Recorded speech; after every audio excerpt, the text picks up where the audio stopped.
بسم اللہ الرحمن الرحیم۔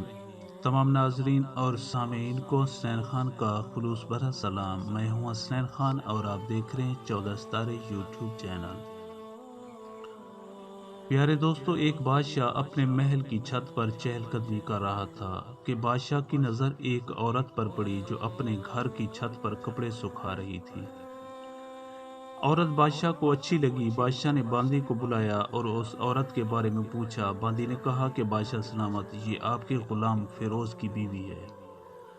بادشاہ پر اس عورت کے حسن و جمال کا جادو چھا گیا تھا۔ بادشاہ اس عورت کے قریب جانے کے طریقے سوچنے لگا۔ بالآخر بادشاہ نے عورت کو حاصل کرنے کی ایک ترکیب بنائی۔ بادشاہ نے اپنے غلام فیروز کو دربار بلایا۔ جب فیروز حاضر ہوا تو بادشاہ نے فیروز سے کہا کہ فیروز، ہمارا یہ خط ہمارے پڑوسی ملک کے بادشاہ کو دے کر آؤ، اور یاد رکھنا کہ واپس آتے ہوئے اس خط کا جواب بھی لے کر آنا۔ فیروز خط لے کر اپنے گھر آیا اور اپنے تکیے کے نیچے رکھ کر سو گیا کہ صبح ہوتے ہی خط کو لے کر سفر شروع کروں گا۔ صبح ہوتے ہی غلام نے اپنا سفر شروع کیا، مگر جلدی میں خط تکیے کے نیچے ہی بھول گیا۔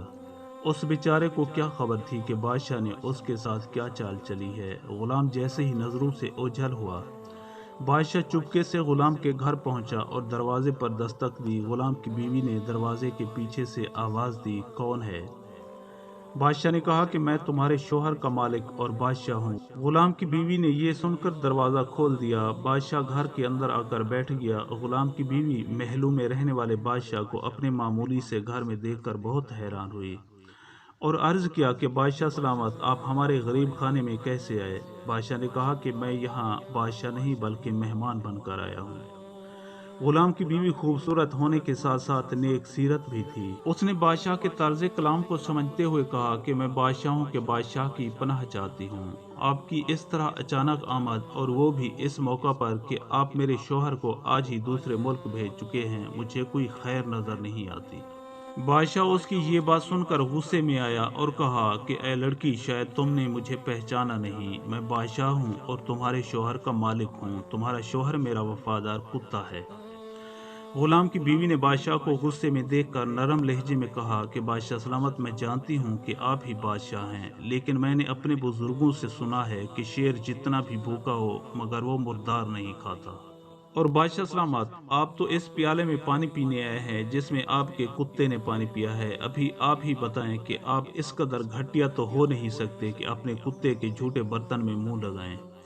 بادشاہ اس عورت کی باتوں سے بڑا مانوس ہوا اور شرمندہ ہو کر واپس اپنے محل چلا گیا، لیکن اپنا رومال غلام کے گھر بھول گیا۔ اور وہاں غلام کو آدھے راستے میں یہ یاد آیا کہ بادشاہ نے جو خط دیا تھا وہ تو اس کو اپنے گھر میں بھول آیا ہے۔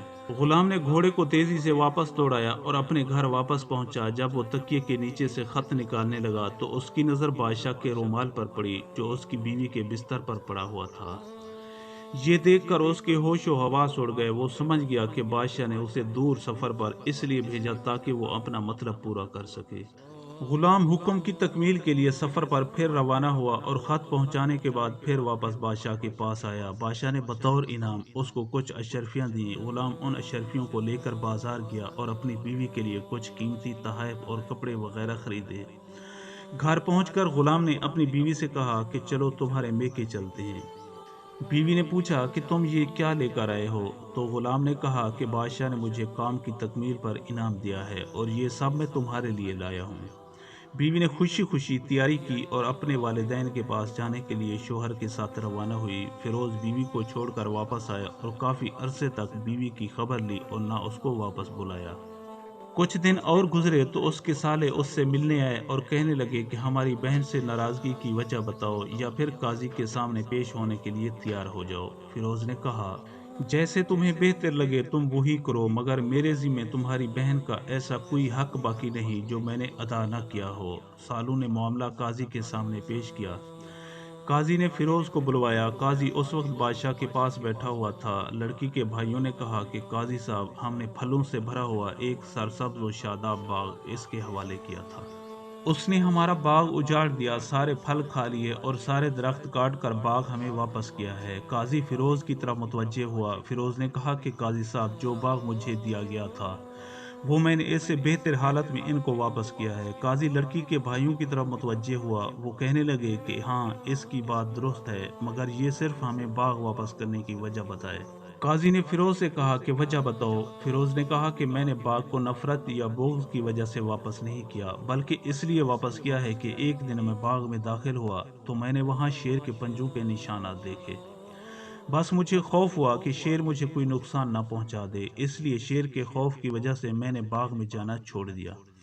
بادشاہ جو قاضی کے قریب ہی بیٹھا ہوا ساری باتیں سن رہا تھا اور سب کچھ سمجھ گیا تھا، تو کہنے لگا کہ فیروز تمہارا باغ ایک بہترین باغ ہے، تم اپنے باغ کی طرف شک و شبہ کے بغیر مطمئن ہو کر واپس چلے جاؤ۔ اللہ کی قسم اس میں کوئی شک نہیں کہ شیر تمہارے باغ میں آیا ضرور تھا، مگر وہ وہاں نہ کوئی اثر چھوڑ سکا، نہ پتا توڑ سکا اور نہ ہی کوئی پھل کھا سکا۔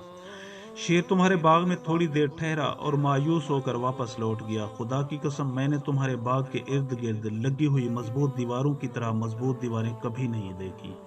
بادشاہ کے اس جملے کے ساتھ ہی کیس برخاست ہو گیا۔ فیروز اپنی بیوی کو لے کر گھر آیا۔ نہ قاضی کو پتہ چلا، نہ لڑکی کے بھائیوں کو، نہ کسی اور کو کہ آخر یہ ماجرا کیا تھا۔ تو محترم سامعین، بیوی کا نیک سیرت ہونا اللہ تعالیٰ کی نعمتوں میں سے ایک بہت بڑی نعمت ہے، اس لیے اس واقعہ سے عبرت حاصل کریں اور اس جیسے معاملات میں کبھی بھی جلد بازی میں کوئی فیصلہ نہ کریں۔ اکثر ہوتا یہ ہے کہ مرد سمجھتا کچھ ہے مگر حقیقت اس کے برعکس کچھ اور ہوتی ہے۔ شیطان ہمارا ازلی دشمن ہے، وہ کب کسی کی آنکھوں اور عقل پر کیسے پردہ ڈالتا ہے یہ ہم نہیں جانتے۔ پیارے دوستو، ہم امید کرتے ہیں کہ آپ کو ہماری یہ ویڈیو اچھی لگی ہو۔ اگر آپ کو ہماری یہ ویڈیو اچھی لگے تو پلیز آپ ہمارے چینل کو سبسکرائب اور اس ویڈیو کو لائک ضرور کیجیے۔ اب ہمیں اپنی اگلی ویڈیو تک کے لیے اجازت دیجیے، اس دعا کے ساتھ کہ اللہ پاک آپ کو اپنی حفظ و امان میں رکھے۔ اپنا بہت زیادہ خیال رکھیے گا۔ شکریہ، خدا حافظ۔